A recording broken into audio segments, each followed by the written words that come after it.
salue, chers tous. Vous êtes branchés à la chaîne Maman Adèle officielle, l'éducatrice des enfants. Comme nous vous le disons toujours que notre chaîne est totalement particulière car nous traitons tout dossier, tout problème concernant vos enfants. Éduquer un enfant, ça s'apprend. C'est pourquoi je vous invite, chers parents, à vous abonner massivement à notre chaîne YouTube Maman Adèle officielle. Partagez le lien, vous ne serez pas dessus. L'éducation des enfants comme une priorité pour chacune des sociétés, comme une priorité pour notre pays, pour le monde entier. Vraiment, c'est une chose très capitale. Notre avenir en dépend. C'est pourquoi je vous excite à vous abonner massivement. Comme nous le disons toujours aujourd'hui, nous avons aussi un sujet très spécial pour vous. Un sujet très capital pour un parent, pour un tuteur ou encore un responsable.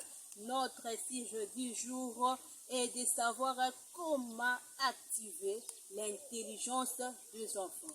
Comment un parent ou encore un tuteur peut-il activer l'intelligence d'un enfant? Et nous avons choisi une tranche d'âge à l'âge de 0 à 5 ans. À l'âge de 0 à 5 ans. Donc notre tranche d'âge choisie, c'est de 0 à 5 ans. Et pour ce, aujourd'hui, je ne suis pas seule, chers abonnés. Chers membres, je ne suis pas seule. Aujourd'hui, je suis accompagnée d'un spécialiste d'enfants, d'un psychologue, un spécialiste en matière d'enfants. Il s'appelle Monsieur Joël. Donc, je lui donne le temps de se présenter. On va parler avec lui. Qu'est-ce qu'il faut pour activer l'intelligence d'un enfant? Vraiment, nous sommes là. Bonjour, Monsieur Joël. Et bonjour, Maman Adèle. Et bonjour, chers tous, les auditeurs de la chaîne YouTube de Maman Adèle. Je vous salue. Je sais que vous êtes très nombreux. Je salue tout le monde. Monsieur Joël, nous voulons que vous puissiez vous présenter un peu pour chaque abonné puisse vous connaître. Donc, on fait votre présentation. Merci beaucoup. Comme vous avez déjà parlé de mon nom, je vais répéter. Je suis M. Joël Béa, expert en matière de psychologie de l'enfant. Nous traitons les questions liées à la psychologie de l'enfant. Je suis très honoré d'être aujourd'hui dans votre plateau pour parler des choses concernant l'enfant. Merci beaucoup. Bon, comme notre sujet le dit, comment peut-on activer l'intelligence de l'enfant? Monsieur Joël, qu'est-ce que vous pensez de ce sujet-là? Comment un parent peut-il activer l'intelligence d'un enfant? Merci beaucoup. Cette question, c'est une question très capitale. Un parent, comment peut-il activer l'intelligence de l'enfant? Ici, je dois rappeler une chose. Les parents sont les premiers milieux éducatifs de l'enfant. Parce que nous avons 3 milieux éducatifs. Nous avons la famille, l'école et la société. La famille, c'est le premier milieu où l'enfant acquiert l'éducation de base. Les parents sont les pionniers pour aider les enfants à se développer. Mais la question revient de savoir comment un parent peut-il activer l'intelligence des enfants. En répondant à cette question, je dirais que les parents doivent être collaboratifs envers leurs enfants. La collaboration, l'échange, le feedback entre papa et l'enfant ou maman et l'enfant. Cette collaboration va créer une harmonie dans les pensées, dans les paroles. Vous allez même connaître le vouloir de vos enfants. Ça va vous aider à orienter les enfants vers les engagements futurs, vers les choix futurs. Donc la collaboration, c'est une chose capitale que j'invite les parents à mettre ça comme pilier dans l'éducation. Et deuxièmement, je parlerai de la confiance. Il faut faire confiance aux enfants. Il faut donner aux enfants leur place. Souvent, si vous êtes né dans une famille où les parents sont des dictateurs, vous verrez que l'évolution des enfants va prendre beaucoup de temps. par rapport à une famille où les parents sont des modérés.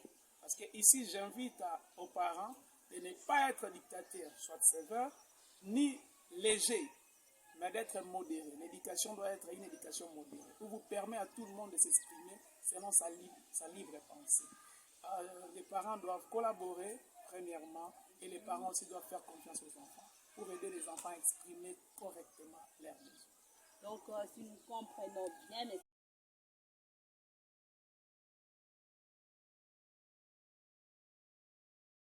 enfants et également avoir le temps de dialogue, le temps de collaboration. En dialoguant avec vos enfants, vous saurez leurs pensées, soit si c'est mauvais, vous pouvez les corriger, ou encore si c'est bon, vous pouvez aussi motiver l'enfant à avancer avec cette bonne intention qu'il a en lui. Vraiment, merci beaucoup pour la première question. Et maintenant, nous avons encore une deuxième question, messieurs. Nous avons une deuxième question pour vous. Comment les parents peuvent préparer leurs enfants à affronter le milieu scolaire? Donc, notre deuxième question est celle-là. Comment les parents peuvent préparer leurs enfants à affronter le milieu scolaire? Parce qu'ici, nous parlons d'une tranche d'âge allant de 0 à 5 ans. Donc, pendant cet âge-là, nous savons que les enfants se préparent à accéder dans le monde scolaire. Maintenant, comment les parents peuvent réagir, peuvent aider leurs enfants à accéder à ce monde-là? Donc, M. Joël, à vous la parole, M. psychologue de notre... Merci beaucoup. La question est de savoir comment les parents peuvent préparer les enfants à accéder dans les milieux scolaires.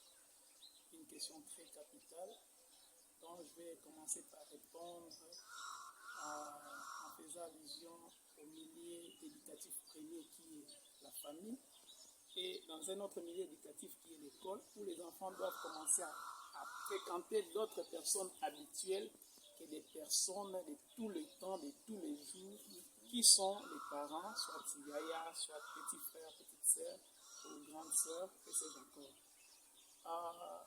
L'enfance est un sujet très, très problématique. Un sujet qui ne cesse de se développer à temps et à contre-temps. L'enfant se développe très rapidement. Vous allez constater, vous êtes maman, vous allez constater qu'un enfant que vous avez laissé à quelques mois, qui avait la figure de sa mère, après 1 ou 2 mois, cet enfant aura la figure de son père. Donc le changement est à perpétuel. Le changement est continu. Un sujet à beaucoup prendre en considération, c'est l'enfant. L'intelligence de l'enfant croît. L'intelligence de l'enfant croît. Comme j'aime bien le dire quand je suis dans des conférences, l'enfant a une intelligence de 0 à 2 ans qu'on appelle intelligence sensorimotrice. Quand on parle de l'intelligence sensorimotrice, c'est une intelligence liée au sens et au mouvement. Donc l'enfant acquiert au travers de ses sens et au travers des activités qu'il est en train de faire pour accumuler l'intelligence. Comme vous le savez, nous avons 5 sens. Et les 5 sens-là permettent à l'enfant d'acquérir de l'intelligence. Le rôle des parents à ce niveau est d'orienter les enfants. Un enfant qui voit quelque chose, il a beaucoup plus tendance à partir les toucher. Ça, c'est sa première réaction. On dirait, entre guillemets, son premier réflexe. Il part uniquement pour toucher et quand il touche, il a utilisé d'abord la vue comme le premier sens, le toucher comme le deuxième sens et il ne se limite pas là, il va ramener ce qu'il a touché vers la bouche. Les goûts, nous sommes au 3e sens. Et là, il accumule. Si un enfant prend la quinine, vous connaissez très bien, il met cette quinine dans la bouche, il va commencer à pleurer.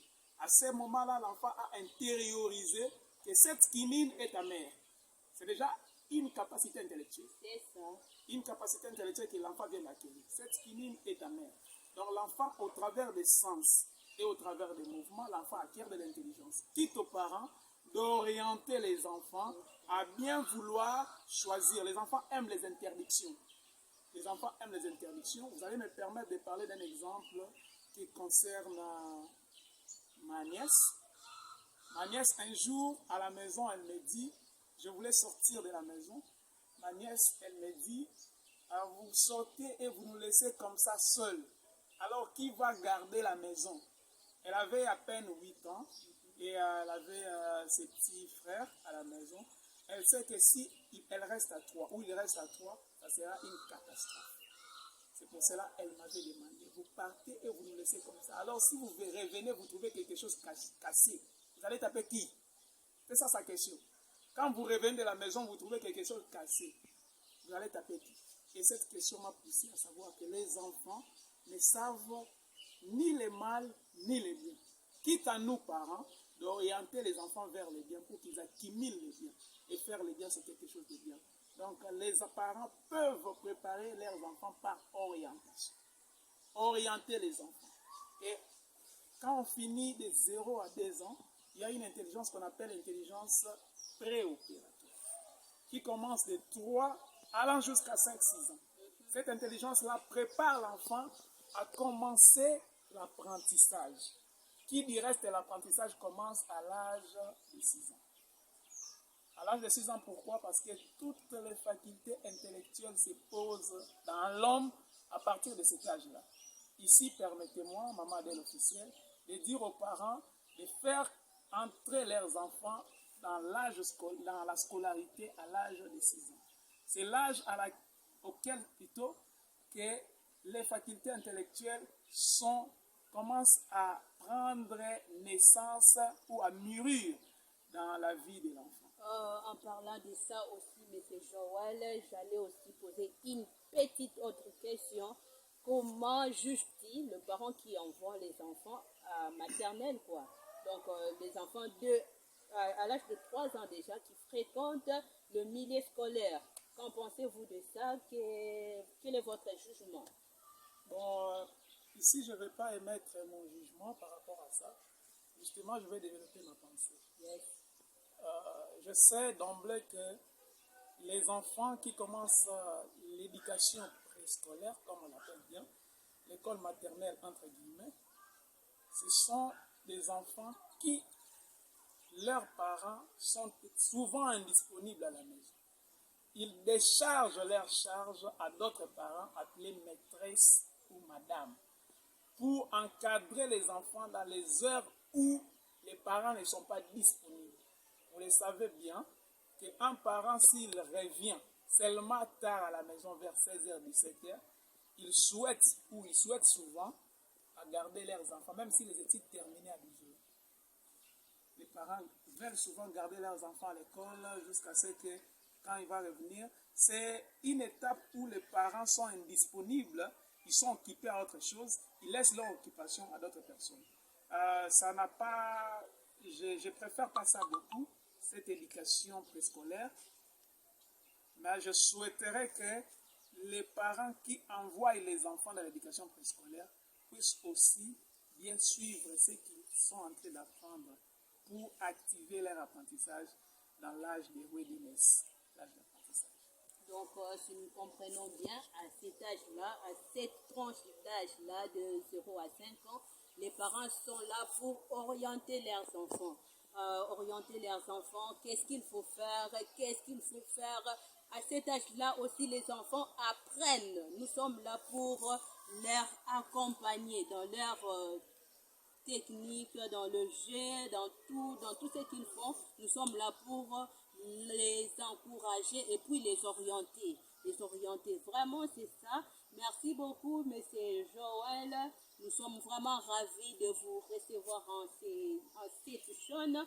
Vraiment, nous pensons que vous allez encore revenir parce que nous avons tant de sujets vraiment à propos de nos enfants. Merci beaucoup, merci vraiment. C'est moi qui vous remercie. Je remercie les auditeurs. Je remercie les gens qui me suivent maintenant branchés sur votre chaîne Maman Adèle. Et je profite de demander une adhésion massive de toute personne qui veut voir ses enfants bien grandir, bien se développer dans la société. En tout cas, merci beaucoup Maman Adèle pour cette invitation.